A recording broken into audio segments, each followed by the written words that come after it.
Xin kính chào quý cô bác, anh chị, các bạn và các em. Chúc cả nhà có một ngày bình an và vui khỏe. Phần 4, Tuyết Liên không biết người đập cửa xông vào nhà mình là ai. Và bây giờ mọi người cùng theo dõi. Lẽ nào lại là Hiếu? Sao có thể cơ chứ? Tôi tự trấn an mình. Rầm, cửa phòng bật mở.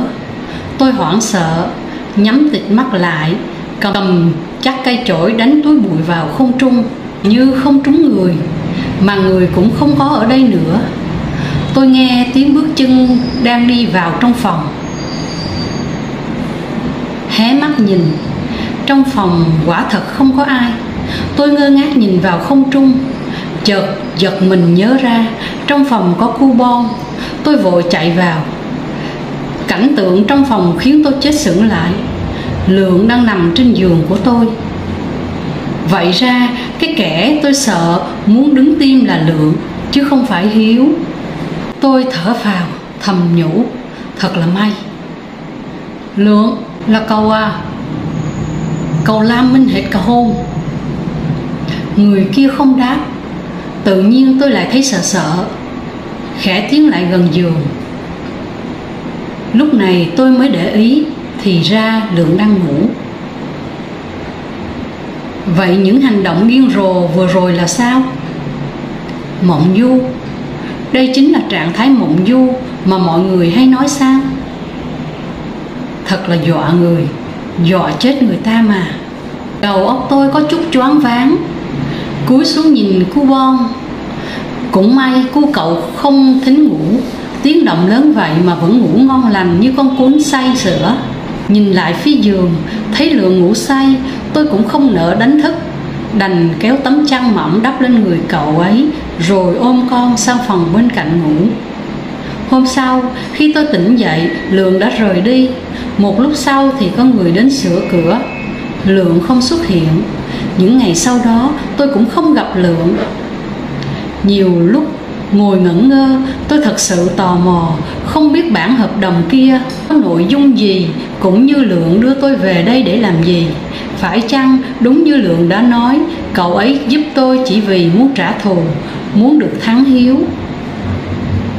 Trời đã chuyển đông, mưa phùn lất phất, gió thổi từng cơn. Trong cái lạnh cắt da, cắt thịt, còn gì sung sướng hơn là được nằm trong chăn sưởi ấm. Rầm, tiếng mở cửa, tiếng mai quát bên ngoài. Như một phản xạ, tôi đang nằm liền bật dậy, đắp chăn cho con, khoác vội chiếc áo rồi chạy ra ngoài mở cửa. Vừa nhìn thấy tôi, Mai liền tru tréo lên. Mấy giờ rồi mà mẹ con mày còn ngủ? Có biết mọi người ra xưởng làm hết rồi không? Đúng là một lũ ăn hại, chả được tích sự gì. Từ nay mỗi ngày cô phải dậy 5 giờ theo bác Thủy làm đồ ăn sáng cho mọi người nha. Ăn sáng xong mọi người ra xưởng làm việc đó. Bác Thủy lên tiếng. Cô chủ ơi, cậu chủ dặn bác đừng có một câu cậu chủ, hai câu cậu chủ nữa. Trước khi đi, anh Lượng đã giao cho cháu toàn quyền xử lý mọi việc trong nhà này. Bây giờ ngay tại đây, cháu là người làm chủ, là người có quyền lớn nhất trong nhà này. Cháu nói sao bác cứ làm y vậy đi. Có chuyện gì cháu sẽ tự chịu trách nhiệm. Còn nữa, chị ta cũng đâu có phải là cô chủ hay phu nhân, thì lấy tư cách gì để ăn không ngồi rồi.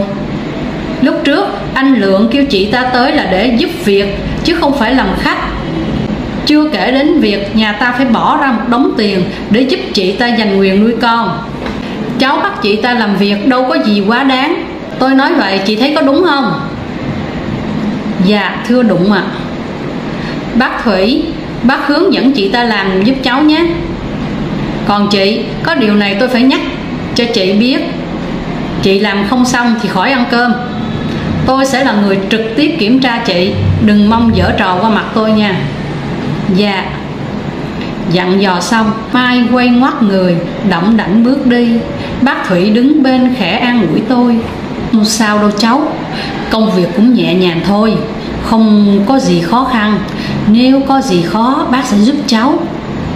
Dạ cháu cảm ơn bác. Tôi nghe mọi người nói chuyện với nhau. Đợt này Lượng lên thành phố, ngoài bàn chuyện làm ăn ra còn tính tới chuyện kết hôn. Nghe đâu cô gái đó không những thông minh xinh đẹp mà còn giàu có lắm. Hình như là con của cán bộ cao cấp nào đó trong quân đội. Nghe đâu Lượng phải ở lại hơn tháng để ông bố vợ thử thách, nếu vượt qua thì cả con gái cho. Tự nhiên nghe đến Lượng lấy vợ, tôi lại sợ. Tôi biết mình ích kỷ, nhưng thật sự tôi không mong Lượng sẽ lấy vợ vào lúc này. Tôi sợ Lượng sẽ bỏ rơi tôi như cái cách mà tôi bỏ rơi cậu ấy. Sợ rằng người vợ mà cậu ấy sẽ không sẵn lòng giúp tôi. Tôi sợ cậu sẽ quay lưng lại với tôi. Điểm tựa duy nhất của tôi lúc này, thứ duy nhất của tôi lúc này là bấu víu vào chính cậu ấy. Nếu thật sự Lượng cũng từ bỏ tôi, chắc chắn con đường duy nhất tôi có thể đi chính là con đường chết. Những ngày sau đó, tôi đều đi theo bác Thủy làm việc. Vừa phải trông con, vừa phải làm việc. Cách duy nhất để chu toàn mọi việc chính là điều con ở trên lưng, vừa chăm con vừa làm. Cũng may là cu Bon ngoan lắm. Thằng bé hầu như toàn ngủ thôi. Chắc cô cậu biết mẹ làm việc vất vả nên thương mẹ mà không quấy khóc như những đứa trẻ khác. Những lúc cô cậu thức, mẹ chỉ cần vừa hát vừa làm, thỉnh thoảng chọc cô cậu vài chút là thằng bé liền cười khúc khích. Nghe tiếng con cười bao nhiêu vất vả, mệt mỏi liền lập tức tan biến. Trong tôi chỉ còn hạnh phúc và hạnh phúc. Tuy nhiên, dù có ngoan đến đâu thì cu Bon cũng là trẻ con, không tránh được những lúc làm nũng mẹ, ăn vạ mẹ bằng bài ca khóc thét, khiến mẹ phải bỏ lại công việc đến dỗ em. Trời ơi là trời, chị làm cái gì mà giờ vẫn chưa xong đống rau này? Chị định cho mọi người nhịn luôn bữa trưa à? Gì đây? Trời ơi, khoai cũng chưa gọt. Quần áo, trời ơi, cái áo trắng của tôi mới mua trên thành phố. Chị làm cái gì vậy? Tôi dặn chị ra sao? Không được giặt chung với đống quần áo màu. Chị ngu hay thiểu năng không hiểu lời tôi nói? Cu Bon bị tiếng quát của Mai làm giật mình khóc ré lên. Khóc cái gì mà khóc? Mày giống con mẹ mày quá. Chỉ biết ăn với khóc thôi. Mau dỗ nó đi. Câm mà. Dạ, tôi xin lỗi. Thằng bé quậy cô quả. Chị đừng có lý do. Chị làm như mình chị mới biết đẻ, mình chị mới có con, mình chị mới biết chăm con. Chị ở nhà tôi, ăn của nhà tôi sướng lắm phải không? Chị nghĩ tiền dễ kiếm lắm sao? Chị mở to mắt ra mà coi, ngoài kia có bao nhiêu phụ nữ vừa đẻ vừa phải sắn quần sắn áo đi làm kiếm tiền. Người ta vừa chăm con, vừa lo toan việc nhà, vừa kiếm tiền. Chị thì hay rồi, việc gì cũng không biết, lúc nào cũng đem con cái ra làm lý do để chống chế. Thật không hiểu sao anh tôi lại mang cái thứ ăn hại như mẹ con chị về đây. Còn nhìn cái gì mà nhìn? Còn không mau làm đi, sắp đến giờ cơm trưa rồi đó. Không xong thì cô cũng khỏi ăn cơm luôn đi. Dạ, đi làm bây chứ. Mai xoay người đá mạnh chậu nước bên cạnh, bực dọc nói: một lũ ăn hại, bực cả mình. Rồi bước đi.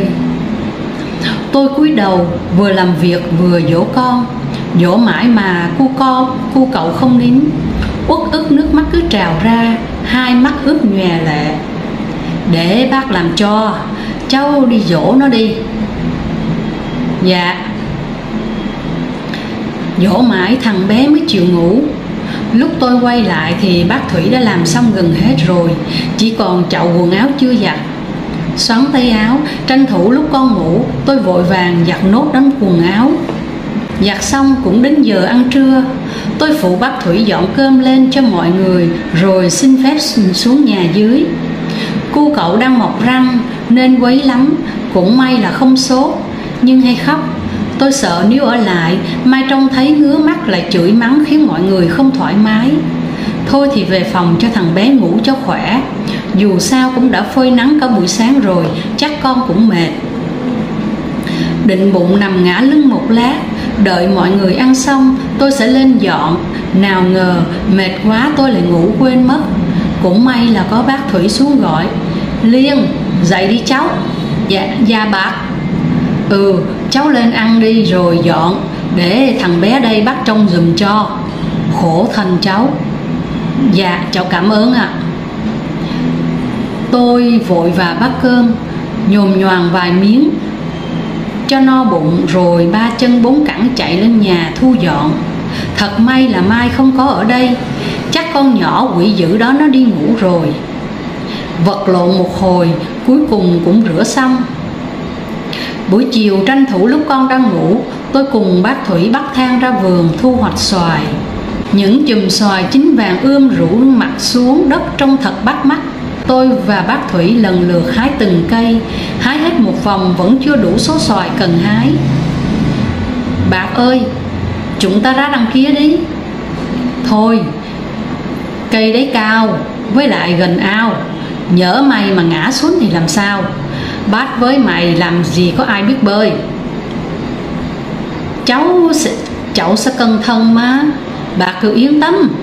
Ra đò hại nhanh bác ơi, không con quà đen nó tới nó gào lên thì mệt lắm.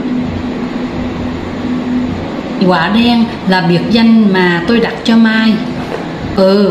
Vậy thì trèo cẩn thận nhé. Dạ bác ơi, bác đưa cho cháu cái tại với dây thừng.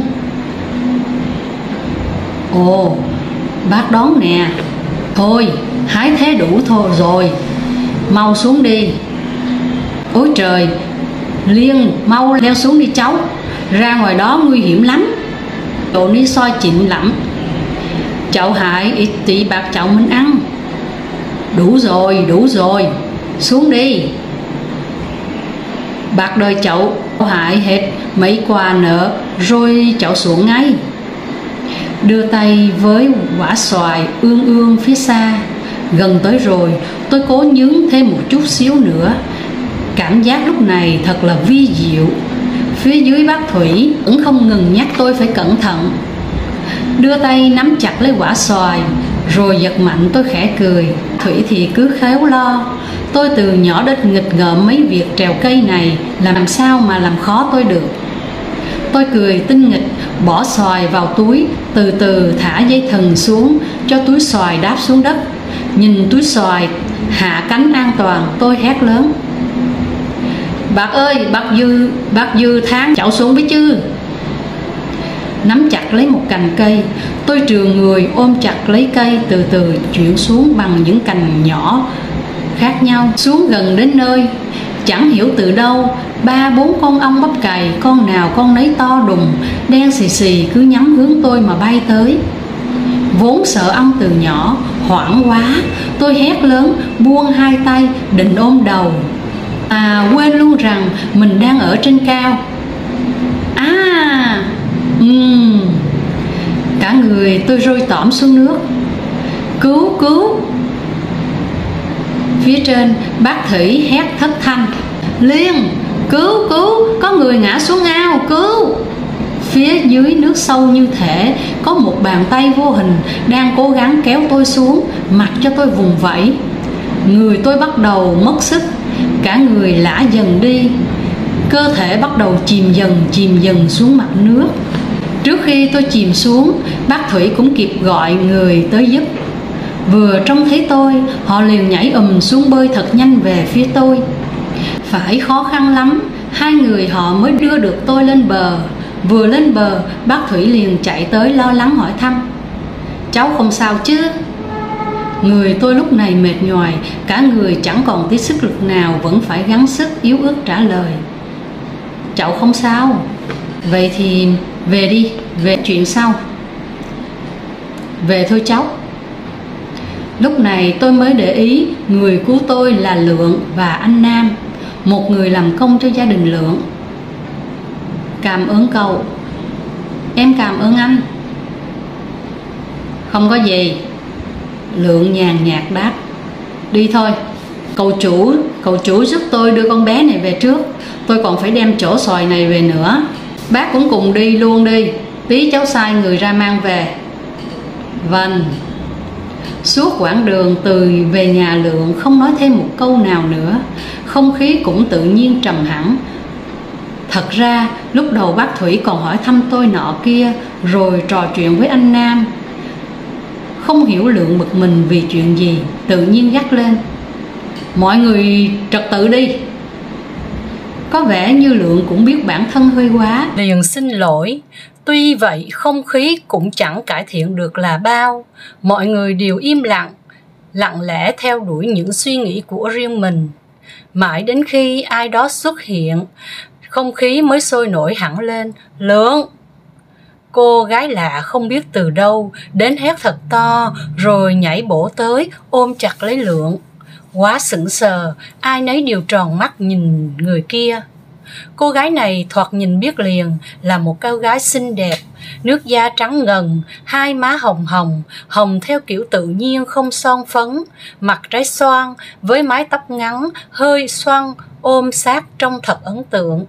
Lượng đột ngột buông tay tôi ra, dùng tay khẽ vuốt mái tóc cô gái, nhẹ nhàng hỏi han: em xuống sao không bảo anh? Thì người ta muốn cho anh bất ngờ mà. Thật bất ngờ. Lượng đưa tay gõ lên trán người kia. Anh định không giới thiệu em với mọi người á? Rồi, giới thiệu ngay đây bà cô của tôi. Bác Thủy, anh Nam, Liên, toàn người nhà anh. Giới thiệu với mọi người. Không cần, em tự giới thiệu được mà. Cháu là Vi, bạn gái của anh Lượng. À, sao anh cóc em? Nói năng cẩn thận. Em sẽ mách bố, anh dám ăn hiếp em, anh cứ chờ đấy. Còn nói nữa, anh... Lượng giơ tay giữ như muốn cốc, khiến Vi bất lực chịu thua. Được rồi, em không nói nữa đâu. Liên, cô về phòng thay quần áo đi, không thì cảm lạnh đó. Rồi lên nhà phụ giúp bác Thủy nấu cơm. Tối nay tôi có khách. Dạ. Bác Thủy, bác nấu cơm khách giúp cháu nhé. Cô ấy không ăn được tôm với sung với hành. Bác để ý điều này nhé. Anh Nam, anh kêu thêm người ra mang xoài vào nè. Dạ vâng. Bọn cháu đi trước nhé. Đi thôi. Anh dẫn em đi xung quanh đây ngắm cảnh.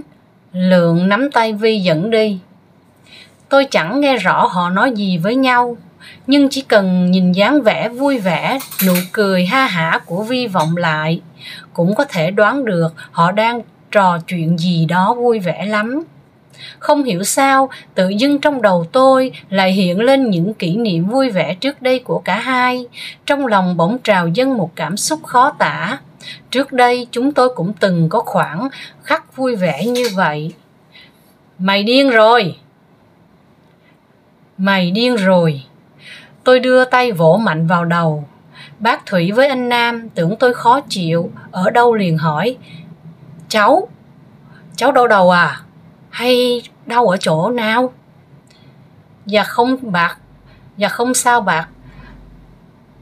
Em không sao đâu anh. Bác với anh không cần phải lo cho em.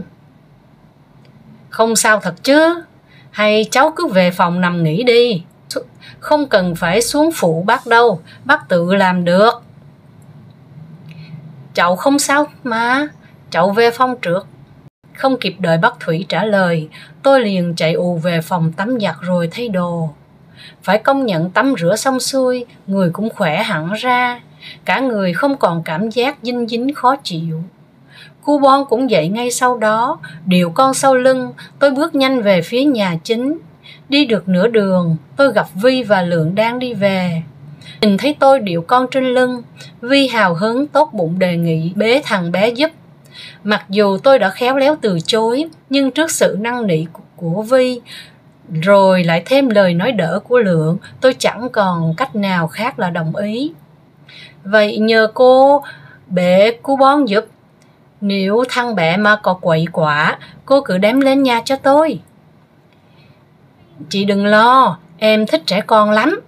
Chị cứ yên tâm giao Cu Bon cho em. Em đảm bảo sẽ không để thằng bé mất đi một sợi lông nào. Nào, Cu Bon ra cô Vi bế nào, Lượng nói. Ngon nè, ôi, cute quá à. Ôi, thằng nào hóng hớt nè, cu Bon bị Triêu bật cười khanh khách. Hai người lớn, một đứa trẻ, trông mới thật hạnh phúc làm sao, trông họ thật đẹp đôi, thật giống một gia đình. Liên ơi, mày bị sao vậy nè, lại suy nghĩ điên khùng gì vậy Liên? Sợ bản thân lại nghĩ lung tung, tôi chạy một mạch xuống bếp, vừa dừng lại liền thở hổn hển. Khiếp, làm gì mà cháu chạy như ma đuổi thế?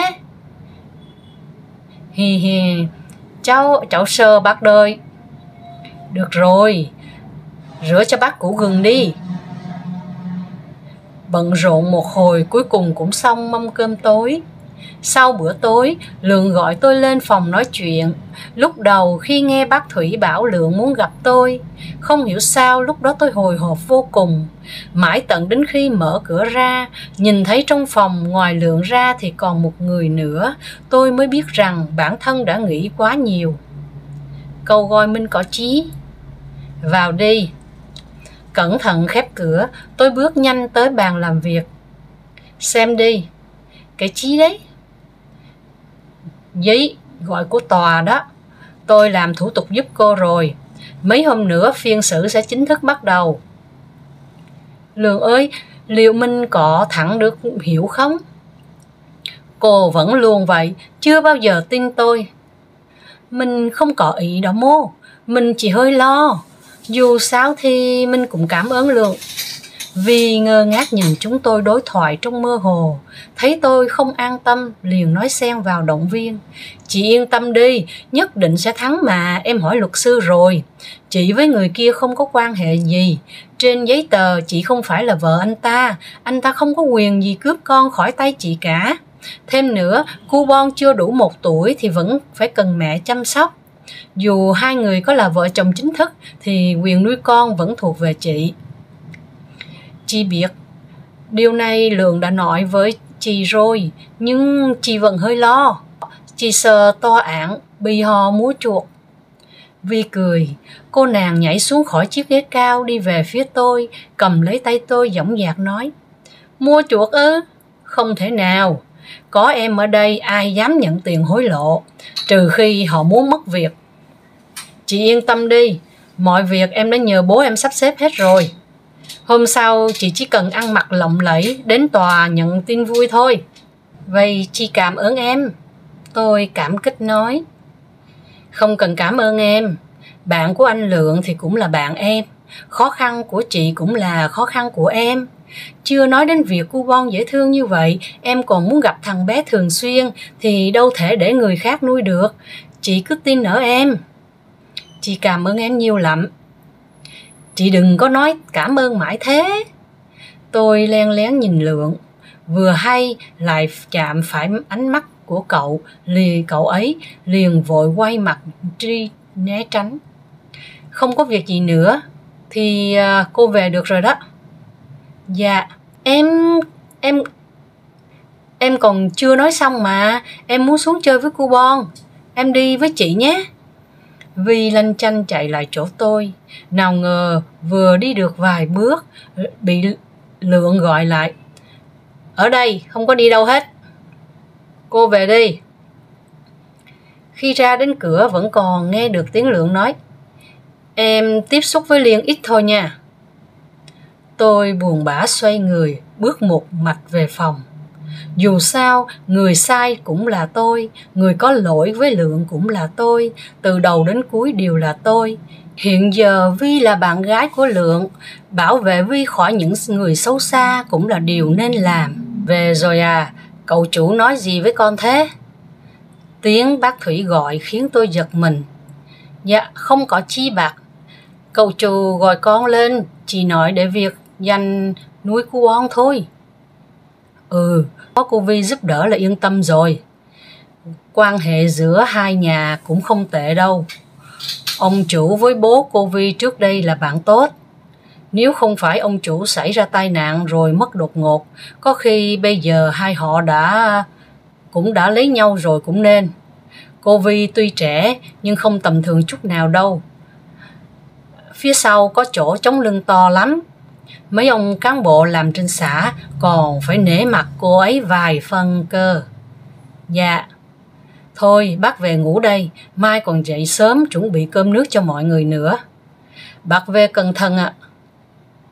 Những lời bác Thủy nói khiến tôi cũng an tâm phần nào. Đóng cửa cẩn thận, khẽ bước vào phòng nhìn con yêu say giấc. Tôi tự nhủ bản thân phải cố gắng để hai mẹ con có thể ở bên nhau. Thơm lên má con khẽ thì thầm: mẹ yêu con trai cưng của mẹ. Sáng hôm sau, khi tôi đang điều cu bon tưới hoa thì vô tình gặp được Vi đang đi cùng con quạ đen. Nhìn thấy tôi, Vi hớn hở chạy lại, vui vẻ chào hỏi: chị Liên. Vi, em dậy sớm rửa. Chị nói làm em ngại quá, mặt trời lên đến đỉnh núi rồi, sớm sủa gì nữa chị.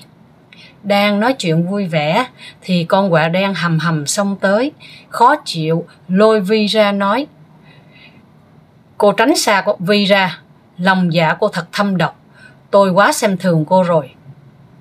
Chị Mai, chị nói gì vậy? Chị như vậy là xúc phạm người khác đó, chị biết không? Xúc phạm? Hạng người như cô ta, chị nói vậy còn nhẹ đó em.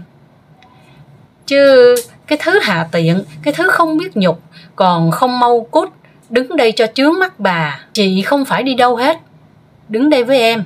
Vi giữ tay tôi nói: chị Mai, chị quá đáng vừa thôi nha. Em không ngờ chị lại có thể nói ra những lời như vậy. Người ta thì làm sao? Người làm thì cũng là con người. Họ đi làm kiếm tiền bằng những đồng tiền do mình bỏ sức lao động ra mà. Những gì ngày hôm nay chị có cũng do một phần họ làm ra đó. Vậy mà chị có thể nói họ là hà tiện, chị không thấy xấu hổ hay sao? Có vẻ như Vi vẫn chưa biết chuyện của tôi. Vi cứ nghĩ Mai mắng tôi chỉ vì tôi là một người làm. Mai bị mắng đỏ bừng mặt. Cô ta hùng hồn quát lớn: chị coi thường người làm bao giờ? Em đừng có ngậm máu phun người nhé. Chị có lòng tốt nhắc nhở em. Em không cảm ơn thì chớ, đằng này lại còn mắng chị. Em biết cô ta là ai không? Chị tin chắc là em không biết đâu. Cũng đúng thôi, anh Lượng làm sao mà dám nói thân phận thật của cô ta ra? Vi nhìn tôi: không phải nhìn, để chị nói cho em biết. Cô ta chính là cái con nhỏ đã bỏ rơi anh Lượng trong đám cưới để chạy theo người tình giàu có đó. Cái gì? Là chị? Sao lại có thể? Vi kinh ngạc nhìn tôi: em đang giúp kẻ địch của mình đó hả? Em đang giúp cô ta được tự do. Em đang khiến cho người yêu em và cô ta gần nhau hơn đó. Các cụ có câu tình cũ không rượu cũng đến. Em xem dù cô ta có làm tổn thương anh Lượng, vẫn giúp cô ta sao? Em phải nghĩ kỹ, đừng làm gì để mình hối hận. Em đừng quên nhờ đâu mà em có được Lượng. Nếu em quên chị, có thể nhắc lại cho em nhớ. Lời Mai tôi không hiểu chứ. Cô ta chính là muốn nói sau khi Vi giúp tôi có được tự do, tôi sẽ tìm cách quyến rũ Lượng, cướp Lượng khỏi tay Vi. Nhìn Vi trầm ngâm, lòng tôi càng thêm sợ hãi. Xin chân thành cảm ơn mọi người đã lắng nghe phần 5 của câu chuyện Lấy chồng giàu. Hẹn gặp lại quý vị ở phần 6 vào lúc 5 giờ 30 sáng ngày mai. Xin chào tạm biệt.